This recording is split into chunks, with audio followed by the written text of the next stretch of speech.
Welcome back benchers. और अब हम करने लगे हैं ग्राफिकल एनालिसिस ऑफ मोशन, और वो भी किसका? स्पीड टाइम ग्राफ का। स्पीड और टाइम ग्राफ का अब जो है ना हमने इन्वेस्टिगेट करना है, एनालिसिस करना है भाई साहब क्या चल रहा है हमारे पास। ठीक है, ओके। हमने अगर आपको ये दो बातें जो मैंने यहाँ लिखी है ना, अगर ये दो बातें अगर आप डाल लेते हो अपने यहाँ माइंड में, तो आप ऐसे ऐसे कर लोगे। सिर्फ याद ये रखना है कि जो भी स्पीड टाइम में जो हमारे पास स्लोप बनेगी, जो लाइन बनेगी ग्राफ के अंदर बच्चों, वो सिर्फ हमें मैग्नीट्यूड बताएगा एक्सेलरेशन का। अगेन रिपीट, वो सिर्फ मैग्नीट्यूड बताएगा। वो हमने ये पढ़ा था कि एक्सेलरेशन में हमारे पास डायरेक्शन भी होगी, उसके साथ वेलोसिटी पढ़ा होता है।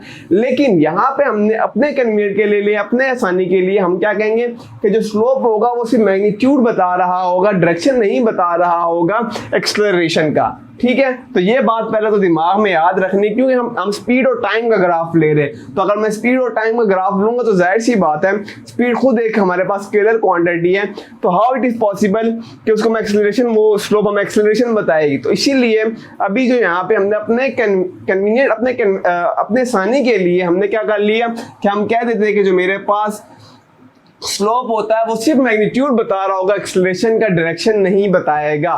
ठीक है, तो अगर तो ये डायरेक्शन नहीं बताएगा, इसका मतलब है कि जो मेरे पास एक्सेलरेशन जो होगा, जिसको मैं ए से डिनोट करता था, वो भी मेरे पास क्या होना चाहिए? वो भी सिर्फ मैग्नीट्यूड होना चाहिए। तो हम इसके इर्द गिर्द ना जो वर्टिकल लाइन, या इसको पाइप भी बोलते, वर्टिकल लाइन भी बोलते, ठीक है, इस तरह की वर्टिकल लाइन या पाइप कैरेक्टर्स बोलते, इसको हम अगर यहाँ पे ड्रॉ कर देते हैं तो इसका मतलब ये हो जाता है कि ये जो एक्सेलरेशन है तो ये हमारे पास एक वेक्टर क्वांटिटी, लेकिन यहाँ पे हमें ये ग्राफ में जो एक्सेलरेशन होगा ये सिर्फ और सिर्फ हमें क्या बताएगा? उसका मैग्नीट्यूड बताएगा। तो that's why we put like this. Okay, अब हमें पता है एक्सेलरेशन खुद किसके बराबर होता है, वो भी आपको पता है। ठीक है, तो एक्सेलरेशन हमारे पास बराबर होता है change in velocity divided by time. ठीक है, तो अब हम अगर चेंज इन वेलोसिटी की बात करूं, यहाँ पर जो चेंज इन वेलोसिटी है, तो मैं वेलोसिटी नहीं लेता, और अगर लेते भी हो तो भी ले लो, लेकिन अगर वेलोसिटी ले भी रहे हो ना तो उसके साथ भी आप वो नहीं लोगे, क्या कहते हैं, डायरेक्शन नहीं लोगे।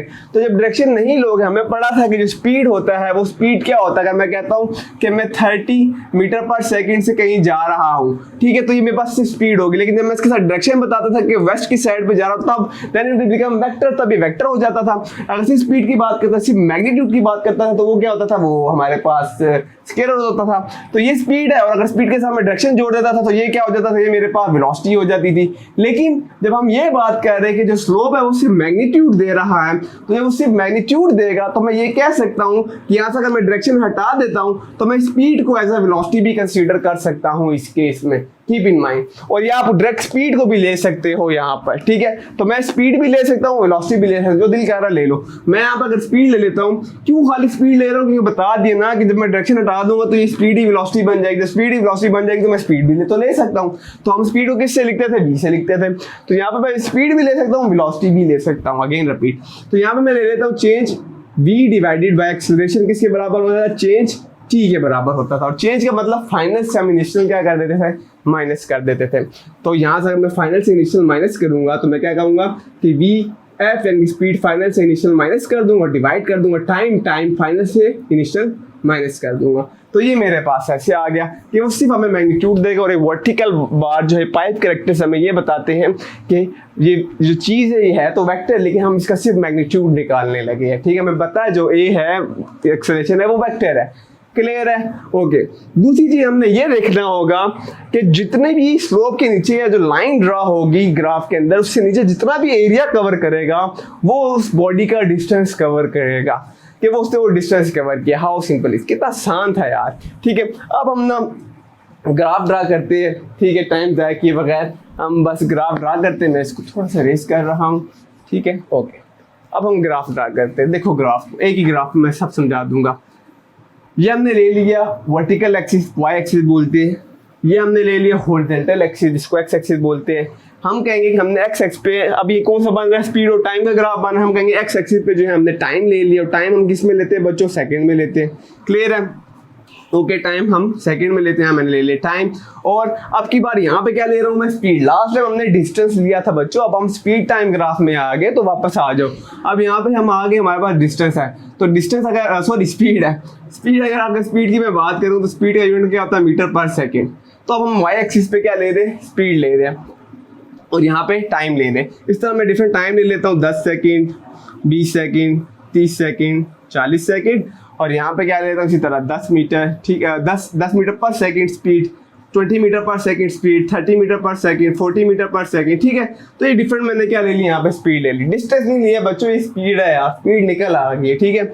अच्छा, अब अगर मैं यहाँ पर आपको अगर बोलूँ कि यार यहाँ पे अगर मैं एक ये लाइन लगा दूँ, यहाँ से एक स्ट्रेट लाइन इस तरह की ना अगर ड्रॉ कर दूँ ना इस तरह की, ठीक है, अब क्या ये कहोगे कि बॉडी रेस्ट पे पड़ा हुआ, सोचो जरा, बॉडी रेस्ट पे पड़ा हुआ, भाई साहब रेस्ट पे नहीं पड़ा हुआ, ठीक है, बॉडी चल रहा है, कांस्टेंट स्पीड के साथ जा रहा है। देखो 10 सेकंड गुजरे, हमारी बॉडी ने कितनी स्पीड ली, 40 मीटर पर सेकंड स्पीड से जा रही थी। 10 सेकंड और गुजरे, बॉडी ने फिर कितना मारा, फिर 40। 10 सेकंड और गुजरे, बॉडी ने फिर 40 मारा। 10 सेकंड और गुजरे, बॉडी ने फिर क्या हमारा 40 की स्पीड मारी है। लास्ट टाइम जो हमने डिस्टेंस टाइम ग्राफ में देखा था, वो इस तरह का जब ड्रॉ होता था तो वो डिस्टेंस क्या रहता था, वो सेम रहता था, तो हम कहते थे बॉडी रेस्ट पे। अब रेस्ट की बात नहीं हो रही, बॉडी मूव कर रहा है भाई साहब, बॉडी मूव कर रहा है, और किसके साथ मूव कर रहा है, कांस्टेंट स्पीड के साथ जा रहा है। 40 और मोटरवे पे अगर आपने एक रेस दे दी और आप जितना टाइम गुजरता जा रहा होता है उतने ही टाइम से बॉडी क्या जा रही है, एक्सेलरेट कर रही होती है। तो यहाँ से साफ ये ग्राफ मुझे अगर इस तरह का स्पीड हो, यहाँ पे टाइम हो और इस तरह की लाइन ड्रॉ, तो आप यूं करके बताओगे कि यार ये जो ग्राफ है ना, ये हमें बता रहा है कि बॉडी मूव कर रहा है with a constant acceleration, constant speed के साथ मूव कर रहा है, ठीक है। तो ये निकल आया हमारे पास, ठीक है, ओके। अब अगर आपने इसको चेक करना है कि क्या वाकई ही कांस्टेंट के साथ जा रहा है नहीं जा रहा, तो आप कर सकते हो, ठीक है। ये मैंने फार्मूला लिख दिया, फार्मूले से हम कर लेंगे। हम देखते हैं हमारे पास यहाँ पर अगर मैं बात करूँ पोजीशन की, ठीक है, ये अगर मेरे पास पोजीशन थी, ये वाली अगर मैं पोजीशन की बात करूँ और फिर मैं ये वाली पोजीशन की बात करूँ, दो पोजीशन होगी, इनिशियल होगी और ये मेरे पास क्या होगी, फाइनल पोजीशन होगी, ठीक है। और इस पे जो चेंज आ रहा है यहाँ पे ये वाला आएगा मेरे पास, ये वाला हिस्सा किसको बता रहा है, स्पीड को बता रहा है। और कौन सी स्पीड को बता रहा है, ये इसकी ये जो हिस्सा था जब 10 सेकंड गुजरे तब उसकी स्पीड कितनी थी, 40 थी, तो मैं कहूँगा ये स्पीड इसकी क्या थी, ये इसकी इनिशियल स्पीड थी, और यही तो इसकी फाइनल स्पीड हो रही है। इनिशियल भी है और फाइनल भी है, ये दोनों स्पीड यही ना, 40 में तो था वो। टाइम अगर मैं देखूं तो इनिशियल टाइम उसका ये 10 था, 10 वो मैं कहूँगा टी आई, ये इनिशियल टाइम था जब शुरू हुआ था, ठीक है। लेकिन यूं बढ़ता है कि जो फाइनल टाइम था वो कितना आ गया, वो मेरे पास यहाँ पे 40 पे आ गया, ठीक है। तो अगर मेरे पास 40 आ जाए तो ये टी एफ मेरे पास क्या है, ये इसकी फाइनल टाइम हो गया, ठीक है। अब मैं देखता हूँ कि बॉडी ने कितना एक्सेलरेट किया इस पॉइंट से इस पॉइंट। इसके बाद मैं देखूँ बॉडी ने इस पॉइंट से जो 30 है यहाँ पे कितना एक्सेलरेट किया, हम इधर भी देखेंगे। तो अगर सेम हो रहा है तो साफ पता चल जाएगा कि वो बॉडी कांस्टेंट से मूव कर रहा है। हम पुट करते हैं फॉर्मूले में यहाँ पे, ठीक है। तो मुझे पता चल गया ये जो बार है वो क्या बता रहा है कि हम मैग्नीट्यूड ले रहे, डायरेक्शन की बात नहीं कर रहे, ठीक है। और चेंज v जो बराबर है वो वी एफ माइनस वी आई। तो वी एफ कितना है मेरे पास, देखो वी एफ जो है यहाँ पे मेरे पास वो 40 है, और वी आई भी कितना है, वो भी मेरे पास 40 है। तो इधर देखो यहाँ पे 40 माइनस 40 अगर मैं कर दूं यहाँ पे, दोनों में 40 माइनस 40 कर दूं यहाँ पे, और मैं यहाँ पे डिवाइड कर दूंगा यहाँ पे किसके साथ, टाइम के साथ। टाइम मेरे पास क्या था, 40 माइनस 10 हो जाएगा यहाँ पे मेरे पास। तो मैं कहूँगा बॉडी ने कोई एक्सेलरेट नहीं किया, क्योंकि देखो ऊपर क्या हो जाएगा, ऊपर 0 हो जाएगा और नीचे क्या आ जाएगा, नीचे 30 आ जाएगा। जब डिवाइड करोगे मीटर लगा लेना, यहाँ सेकंड भी लगा देना, तो मेरे पास जो आंसर आ जाएगा वो 0 मीटर पर सेकंड स्क्वायर आ जाएगा। एक्सेलरेशन का यूनिट आ जाएगा मीटर पर सेकंड स्क्वायर, ठीक है। अब यहाँ पे अगर तुम गौर से देखो इस जगह पर, तो हमारे पास यहाँ पे, और ये स्पीड लिया ना मीटर पर सेकंड लो, यहाँ पे मीटर पर सेकंड लो, तो जब ऐसे ऊपर जाएगा मीटर पर सेकंड स्क्वायर बन जाएगा। तो मेरे पास 0 मीटर पर सेकंड स्क्वायर एक्सेलरेशन आ चुकी है बच्चों। अब यहाँ पे अगर मैं देखूं इस जगह पे, तो मेरे पास बॉडी ने कोई भी एक्सेलरेट नहीं किया। वो क्यों नहीं किया, लेकिन बॉडी मूव कर रही है कांस्टेंट स्पीड के साथ, लेकिन एक्सेलरेशन नहीं हुई। एक्सेलरेशन तब होता है जब कुछ चेंज होता है, चेंज तो नहीं हुआ ना। तो 40 है वो अब भी 40 है, तो वो चेंज एक्सेलरेट तब होता है जब आप रेस देते हो, एक्सेलरेशन बढ़ती है, तेज जाता है, गाड़ी तेज हो जाती है। ऐसा आप एक्सेलरेटर देते हो तो गाड़ी तेज होती है। आप इस तरह बाइक को जब रेस देते हो तो वो एक्सेलरेट करता है। तो यहाँ तो वो 40 ही था जब आपने दबाया, और आप दबाया ही हुआ, अब भी 40 है, मतलब गाड़ी ने एक्सेलरेट नहीं किया। गाड़ी की देखो एक्सेलरेशन क्या निकल रही है, गाड़ी की तो एक्सेलरेशन 0 निकल रही है, लेकिन जो बॉडी मूव हो रहा है वो एक कांस्टेंट स्पीड के साथ क्या हो रहा है, मूव हो रहा है। दोनों पॉइंट आगे समझ, ठीक है। अब अगर मैं इसी को देख लूं, दूसरी बात पे अब आते हैं हम, area under the graph give distance. वो कहता है जितना एरिया इस ग्राफ के इस लाइन के अंडर होगा वो मेरे पास उस बॉडी ने डिस्टेंस कवर किया होगा। तो मैं इस सब एरिया को अगर यहाँ पे इस तरह प्रोजेक्शन डाल दूं और इस एरिया को क्या कर दूं, इस तरह फिल कर दूं, ठीक है, कि जो मेरे पास एरिया बन रहा है, तो ये ऑलमोस्ट मेरे पास रेक्टेंगल कह सकते हो, ठीक है, स्क्वायर भी कह सकते हो। तो एक रेक्टेंगल टाइप जो है मेरे पास ये शेप बन गई है ग्राफ पे। तो हमने इसका जो इसके नीचे जितना ये एरिया होगा वो उसका डिस्टेंस होगा। तो हमें पता है एरिया का क्या फार्मूला होता है, एक रेक्टेंगल का जो स्क्वायर का होता है मेरे पास एरिया का फार्मूला होता है लेंथ मल्टीप्लाई बाय विड्थ, ठीक है। ये एरिया का मतलब होता है एक फ्लोर एक साइड का जो एरिया होता है, ठीक है, जिससे बोर्ड का ये वाला हिस्सा, अंदर वाला हिस्सा। तो अगर मुझे अंदर वाला हिस्सा चाहिए, जो गाड़ी यहाँ से यूं गई थी, अंदर वाला हिस्सा चाहिए, तो मैं इस साइड को इस साइड के साथ क्या कर दूंगा, मल्टीप्लाई करा दूंगा। अब अगर मैं इस साइड पे देखूँ तो बॉडी ने जो मेरे पास उसकी लेंथ गई हुई थी वो कितनी है, यहाँ पे अगर मैं इसकी बात करूँ तो वो कितनी है, वो 40 है। पहले तो आप लिखो लेंथ बता किसको रहा है। तो जो मेरे पास यहाँ पे इसकी लेंथ है, ऊपर की तरफ जो लेंथ जा रही है वो लेंथ क्या है, स्पीड है। लेंथ किसको बताता है, वो स्पीड को बताता है। मल्टीप्लाई करा दूंगा, विड्थ किसको बता रहा है, विड्थ टाइम को बता रहा है, ठीक है। तो स्पीड किसके बराबर है, स्पीड देख लो ना, यहाँ तक स्पीड ली है उसने, वो 40 के बराबर है। तो मैं कहूँगा 40 यहाँ पे स्पीड आ गई, और टाइम देखो, टाइम कितना गया 40, यहाँ पे 40 आ गया। तो ये कितना आ जाएगा मेरे पास, ऑलमोस्ट इतना आ जाएगा, कैलकुलेटर करके देख लेना, ठीक है। तो मेरे पास जो उसका एरिया होगा, और एरिया का जो हम साथ वो डाल देंगे, हमें पता है हम लेंथ भी मीटर में लेते हैं, हम विड्थ भी मीटर में लेते हैं। तो मीटर मीटर, तो यहाँ पे भी मीटर, यहाँ पे भी मीटर, जब मीटर मीटर दोनों आपस में मल्टीप्लाई हो जाएंगे तो मेरे पास क्या आ जाएगा, मीटर स्क्वायर, यानी कि मैं एरिया निकाला है ना, ठीक है। तो जो मेरे पास एरिया का एरिया जो निकल आएगा अंडर द लाइन, वो उससे जो हमारा क्या वो उसका क्या कहलाएगा, वो उसका डिस्टेंस कहलाएगा। यानी कि ये जो चीज़ थी ये उसकी डिस्टेंस है, जो एरिया जितना नीचे मार रहा होगा वो उसका डिस्टेंस है। तो बॉडी ने इतना डिस्टेंस कवर किया है, ठीक है। जो एरिया निकाल रहे हैं ये उसके डिस्टेंस को बता रहा है। तो अगर मैं एरिया को रिमूव कर दूं डिस्टेंस के साथ, क्योंकि हमने यही बात कही कि area under the graph give distance, तो मैं एरिया को हटा दूंगा और मैं कहूँगी ये डिस्टेंस को बता रहा है। तो फिर मैं क्या कर दूंगा, डिस्टेंस के लिए हम क्या यूज करते हैं, कौन सा सिंबल यूज करते हैं, एस यूज करते हैं ना बच्चों, ये ऐसा आ जाएगा और ये आगे इसका सारा डिस्टेंस आ गया। तो अब मैं कहूँगा कि 1600, और डिस्टेंस का जो यूनिट होता है वो मीटर होता है, तो मैं कहूँगा 1600 मीटर उसने क्या किया, डिस्टेंस तय कर लिया। Is it clear, very very easy, ठीक है। तो यहाँ पे हमें डिस्टेंस भी पता चल गया, यहाँ पे हमें एक्सेलरेशन भी पता चल गई। अब मैंने एक्सेलरेशन इस पॉइंट और इस पॉइंट का लिया था, अब आपने क्या करना है, आपने एक्सेलरेशन इस पॉइंट का और इस पॉइंट का लोगे। तो कॉमन सेंस है, अगर इस और इस पॉइंट का लोगे, अब भी 40 में से 40 माइनस होगा तो ऊपर क्या आ जाएगा, ऊपर 0 आ जाएगा, नीचे 20 आ जाएगा। क्यों, 30 में से जब 10 माइनस करोगे तो 20 आ जाएगा। तो जब 0 डिवाइडेड बाय 20 होगा तब भी तो एक्सेलरेशन 0 ही होगी। लेकिन बॉडी मूव कर रही है कांस्टेंट स्पीड के साथ, क्योंकि 40 की स्पीड से जा रही है, लेकिन 40 से आप ऊपर नहीं जा रहा, तो आप कहोगे एक्सेलरेशन नहीं हुई। वेरी इजी यार, क्या इसमें कुछ भी मुश्किल नहीं है, ठीक है, ओके। अब हम आगे देखते हैं, ये वाली आगे बात समझ, ठीक है। अब हम किसी और तरह का हम जो है ना वो ले लेते हैं। इसी ग्राफ को मैं यहाँ से मिटाता हूँ, ठीक है, और यही सारी चीज़ें हम दोबारा निकालेंगे। अब बहुत ही आसान है अगर आप ये 2 पॉइंट दिमाग में डालोगे शुरू से ही, ठीक है। देखेंगे कि अगर बॉडी क्या कर रही हो, अगर मैं इस तरह का एक स्लोप ड्रा कर दूं यहाँ पे यूं करके, जो ये मुझे साफ बता रहा है ये स्लोप, कि अब जो बॉडी जो है वो यूनिफॉर्मली एक्सलेट कर रहा है। यूनिफॉर्मली एक्सलेट कैसे कर रहा था, कुछ जब 10 सेकंड गुजरे तो बॉडी ने 10 मीटर पर सेकंड की स्पीड पकड़ी, जब 10 सेकंड और गुजरे फिर उसने मजीद 10 की पकड़ी, और इस तरह करते करते वो हर जो है 10 सेकंड के बाद उसी तरह ही 10-10 की स्पीड क्या कर रहा है, इंक्रीज कर रहा है। तो हम इस तरह की जब भी हो रही होती स्पीड में इंक्रीज, तो हम बोलते हैं कि हमारे पास जो एक्सेलरेशन हो रही है वो क्या हो रही है, यूनिफॉर्म हो रही है, इनके हर इंटरवल ऑफ टाइम में बराबर बराबर क्या कर रहा है, अपनी स्पीड इंक्रीज कर रहा है। तो हम कहेंगे वो यूनिफॉर्म एक्सेलरेशन है। और हमने ये तो कहा था कि स्लोप किसको बताता है, स्लोप जो होगा वो मैग्नीट्यूड बता रहा होगा एक्सेलरेशन का। अब मैं कोई भी 2 पॉइंट ले लेता हूँ, मैथमेटिकली देखता भी हूँ क्या वाकई ही ये मुझे एक ही जैसे जो दे भी रहा है कि नहीं दे रहा, यूनिफॉर्मली एक्सेलरेट कर रहा है। नहीं, मैं एक ये पॉइंट ले लेता हूँ पोजीशन, इस पोजीशन को नाम दे देता हूँ इनिशियल पोजीशन, एक ये पोजीशन ले लेता हूँ इसका नाम लेता हूँ फाइनल पोजीशन। आप लोगों ने इन 2 का ले लेना है, ठीक है। मैं ये इन 2 का भी करके दिखा रहा हूँ, तो जो इन 2 का आप लोग वो भी सेम ही आएगा, उतना ही एक्सेलरेट करेगा, उतना ही मैग्नीट्यूड आएगा।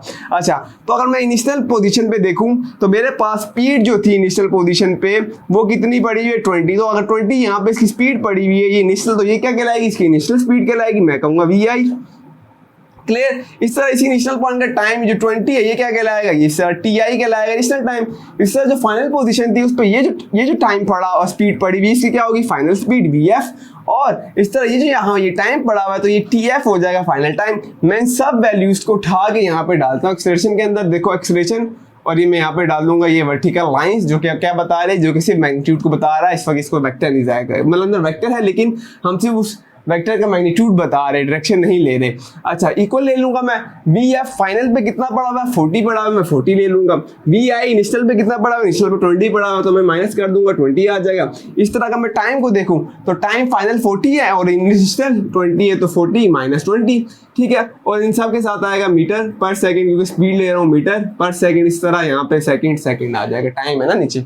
अच्छा तो जब मैं माइनस करूँ ऊपर रह जाएगा 20 मीटर पर सेकंड और नीचे क्या रह जाएगा 20 सेकंड। 20 कैंसिल आउट हो जाएंगे, 1 रह जाएगा 1 मीटर पर सेकंड और नीचे क्या रह जाएगा सेकंड। ये सेकंड जब ऊपर जाएगा तो क्या हो जाएगा 1 मीटर पर सेकंड और पर सेकंड। क्यों, नीचे जो भी होता है नीचे से जब ऊपर जाती है एक चीज की पावर, हम जब डिनोमिनेटर में लेके जाते हैं तो उसकी जितनी भी पावर होती है वो माइनस हो जाती है। अब ये दोनों जब सेम हो जाते हैं तो हम कहते हैं बेसिस सेम हो गए, तो -1 जो भी इनकी पावर होगी वो ऐड हो जाएगी, तो माइनस प्लस होकर -2 आ जाएगा। तो इन दोनों को मैं इकट्ठा ऐसे एक ही इसके अंदर लिख दूंगा कि ये आ गया। और ये जो मीटर पर सेकंड स्क्वायर ये एक्सेलरेशन का यूनिट ही तो था और हमने क्या निकाला, एक्सेलरेशन ही तो निकालनी है यहाँ पे। तो यहाँ पे क्या हुआ, इस पोजीशन और इस पोजीशन में जो वो बॉडी एक्सेलरेट किया इन दो पॉइंट्स के अंदर, वो कितना एक्सेलरेट किया 1 मीटर पर सेकंड स्क्वायर एक्सेलरेट किया। अगर मैं अब इन दो का भी देखूंगा तो बॉडी ने सेम वही आंसर आएगा जो मेरे पास यहाँ पे आया है। तो आपने इस और इस पोजीशन को लेके चलना है तो आपने उसका इसी तरह एक्सेलरेशन निकालना है, वो भी 1 मीटर पर सेकंड ही आएगा। इसलिए तो हम कह रहे हैं कि जो बॉडी है वो एक्सेलरेट कर रही है यूनिफॉर्मली। Clear, okay. तो फर्स्ट चीज तो हमने निकाल ली, यहाँ पे जो स्लोप से हमने मैग्नीट्यूड निकालना था एक्सेलरेशन का। अब इसी स्लोप से हमने दूसरी चीज निकालनी है कि जो एरिया होगा अंडर द ग्राफ, जो ग्राफ के अंदर जो एरिया होगा वो हमें क्या बताता है, वो बराबर होगा, वो एरिया बराबर होगा हमारे डिस्टेंस के, कि वो बॉडी ने डिस्टेंस कितना कवर किया, ठीक है। अच्छा तो अगर मैं देखूं यहाँ पे ये प्रोजेक्शन 1 मिनट के लिए मैं ये वाली ऊपर वाली हटा देता हूँ, मेरे पास स्लोप कहाँ लगी हुई है, ये वाली स्लोप लगी हुई है। तो एरिया अंडर द जो हमारे ग्राफ आ रहा है वो ये वाला एरिया, ठीक है। ये सारा मेरे पास क्या, ये सारा मेरे पास क्या, ये एरिया। तो ये जितना ये वाला एरिया होगा वही उसने क्या किया होगा, डिस्टेंस कवर किया होगा। अब अगर गौर से देखो यहाँ पे तो मैं यहाँ पे मेरे पास क्या बना है, ट्राइंगल सी बन रही है। तो हमें पता है रेक्टेंगल का या जो हमारा स्क्वायर होता है उसका क्या फार्मूला था एरिया का, उसका फार्मूला था बच्चों कि हम लेंथ को मल्टीप्लाई कराते हैं विड्थ से, ठीक है। अब ये वही हमारे पास क्या कहता है, अगर मैं वही स्क्वायर ही है लेकिन स्क्वायर का क्या हो गया आधा। तो अगर मैं कहता हूँ 4 का हाफ क्या आप कहते हो 2, किस तरह पता चला, क्योंकि आप 4 को डिवाइड करते हो 2 पे। तो अगर मैं कहता हूँ एक स्क्वायर है या एक रेक्टेंगल है उसका आधा क्या होगा, तो आप क्या करोगे, इसको 2 पे डिवाइड कर दोगे। तो कहना ये चाह रहा हूँ जब आपने ट्रायंगल का एरिया लेना होता है तो वही जो हमारे पास एरिया होता है स्क्वायर का, उसी को हम डिवाइड कर देते हैं 2 पे। जब हम 2 पे डिवाइड करेंगे तो ये स्क्वायर हमारे पास आधा हो जाएगा, और जब ये आधा हो जाएगा तो ये एरिया निकल आएगा एक ट्रायंगल का। बात आ गई सम, और इसको मैं ऐसे भी लिख सकता हूँ कि एरिया इक्वल है 1/2, ये 1/2 इधर बाहर आ जाएगा और L मल्टीप्लाई बाय W, ये दोबारा 1 के साथ मल्टीप्लाई होकर वही चीज बन जाएगी। तो ये मेरे पास एरिया का फार्मूला भी मैंने बता दिया कि कैसे निकल आया हमारे पास ट्राइंगल का, ठीक है। अब इसी ट्राइंगल के नीचे जितना एरिया है वो कहता है वो जो एरिया होता है वो डिस्टेंस के बराबर होता है। अब की बार मैं डायरेक्ट इस एरिया को डिस्टेंस के बराबर ले लेता हूँ, क्यों, क्योंकि यही तो हमारा पॉइंट है। तो मैं एरिया को कह देता हूँ कि वो किसके बराबर है, डिस्टेंस के बराबर है, ठीक है। तो ये अगर डिस्टेंस के बराबर हो जाएगा यहाँ पे मेरे पास एरिया, ये लो मैं, और डिस्टेंस को हम किससे लिखते थे, एस से लिखते थे, तो मैं इसको एस से डायरेक्ट लिख देता हूँ, ठीक है। और यहाँ पे 1/2 आ जाएगा लेंथ और विड्थ। लेंथ है मेरे पास क्या बढ़ा हुआ है, ठीक है। अगर मैं लेंथ पे ये इसको ले लेता हूँ, अगर ये मेरे पास ये लेंथ है और मैं अभी किस पॉइंट का मैं देख रहा हूँ, अभी मैं पूरी स्लोप का देख रहा हूँ, यहाँ से लेके यहाँ तक इस पूरी स्लोप का देख रहा हूँ किसने कितना लिया, ठीक है। तो मैं पूरी स्लोप को देखूंगा यहाँ से, तो देखो यहाँ पे बढ़ा हुआ मेरे पास 10, ठीक है। इस 10 को अगर मैं यहाँ से ले लूँ, इस और इस पॉइंट के अंदर ले लूँ, ये इसको ले लूँ और इसको ले लूँ, तो यहाँ मेरे पास पड़ा हुआ है 10 पड़ा हुआ है लेंथ पे, ठीक है। लेकिन फुल देखो कहाँ तक जा रही है, लेंथ जा रही है 40 तक, तो मैं लेंथ क्या ले लूंगा, यहाँ पे 40 ले लूंगा बच्चों। इस तरह अगर मैं एक्स एक्सिस पे देखूं तो ये पॉइंट जहाँ पे लग रहा है वो कहाँ पे लग रहा है 40 पे। इस तरह यहाँ इधर 40 पे लगा, इस तरह यहाँ पे इधर 40 पे लग रहा है, क्योंकि इसके अंदर जितना भी एरिया पूरा, इसको ये पूरा ही ले लो, ये जितना भी इसके अंदर एरिया वो सब का सब हमने लेना है। तो सब का सब ले रहा हूँ मैं, तो 40 ये मल्टीप्लाई बाय 40 कितना आ जाएगा मेरे पास, ये आ जाएगा 1600, अब 1600 को जब मैं 2 पे डिवाइड करूंगा तो मेरे पास आंसर आ जाएगा 800। इससे पहले जब हमने किया था तो एरिया कितना आ रहा था, वो पूरा स्क्वायर था मेरे पास। जो पूरा स्क्वायर का जब एरिया निकला था वो कितना निकला था, वो 1600 निकला था। क्यों? वो लेंथ मल्टीप्लाई बाय विड्थ हो गया था। अब वही 1600 को जब मैंने डिवाइड कर दिया 2 पे, क्योंकि अपने एक ट्राइंगल बन गई यहाँ पे, तो मेरे पास अब की बार जो आंसर आ जाएगा वो कितना आ गया, वो 800 आ गया। तो देखो लास्ट टाइम 1600 आया था, किससे 16, और इसके साथ क्या लगाएंगे हम, मीटर भी लगाएंगे। क्यों? क्योंकि मैं डिस्टेंस निकाल रहा हूँ, डिस्टेंस का यूनिट क्या होता है, मीटर। तो देखो इसके नीचे जितना भी हमारे पास इस पूरी स्लोप के नीचे जितना भी एरिया आएगा वो उसका क्या होगा, वो डिस्टेंस होगा। तो डिस्टेंस मेरे पास कितना आ गया, 800 metre. End of the lecture. Hopefully आपको ये वीडियो पसंद आएगी। फिर भी कोई कमेंट है, कोई भी क्वेश्चन है तो कमेंट सेक्शन में आगे पूछे, मैं जवाब दूंगा। #Peace out. मिलते हैं नेक्स्ट वीडियो में।